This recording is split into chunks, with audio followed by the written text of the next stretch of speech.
ലഹരി സംഘങ്ങൾക്കെതിരെ ശക്തമായ നടപടിക്ക് city police commissioner P Nithin Raj നൽകിയ നിർദ്ദേശത്തിന്റെ അടിസ്ഥാനത്തിൽ കണ്ണൂർ നഗരത്തിൽ പോലീസ് ഇറങ്ങിയപ്പോൾ MDMA-യുമായി പിടിയിലായവരിൽ യുവതിയുമുണ്ടായിരുന്നു. കണ്ണൂർ താവക്കര ഫാത്തിമാസിൽ നിഹാദ് മുഹമ്മദിനൊപ്പമാണ് പാപ്പിനിശ്ശേരി സ്വദേശിയായ അനാമിക സുദീപിനെയും town inspector Sreejith Koderi arrest ചെയ്തത്.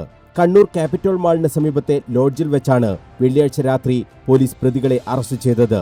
4 ഗ്രാം MDMA, 9 ഗ്രാം കഞ്ചാവ് എന്നിവയാണ് പിടികൂടിയത്. ലഹരി സംഘങ്ങളെ പൂട്ടാൻ രാത്രി മുഴുവൻ നീണ്ട പരിശോധനയാണ് പോലീസ് നടത്തിയത്. മതിയായ രേഖകളില്ലാതെ ലോഡ്ജുകളിലും മറ്റും കണ്ടെത്തിയ നിരവധി പേരെ പോലീസ് ചോദ്യം ചെയ്തു. പോലീസിനെ കണ്ടപ്പോൾ പരിങ്ങിയ ഇരുവരെയും കസ്റ്റഡിയിലെടുത്ത് പരിശോധിക്കുകയായിരുന്നു. SI വിനോദ്, സുജിത്ത്, ബൈജു, മിഥുൻ, മിനി, CP നാസർ, റമീസ് എന്നിവരും ടൗൺ ഇൻസ്പെക്ടർ ശ്രീജിത്ത് കൊടേരിക്കൊപ്പം ഉണ്ടായിരുന്നു. നിഹാദ് നേരത്തെ കാപ്പ ചുമത്തപ്പെട്ടതിനെ തുടർന്ന് ജയിലിലായിരുന്നു. ജയിലിൽ നിന്ന് ഇറങ്ങിയ ശേഷവും മയക്കുമരുന്ന് വിൽപ്പന തുടർന്നു.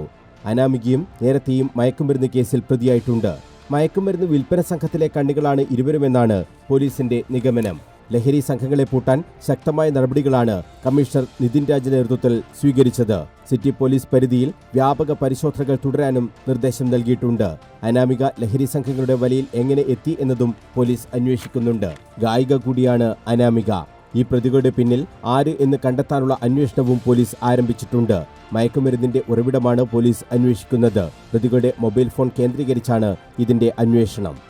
News bureau, Kannur.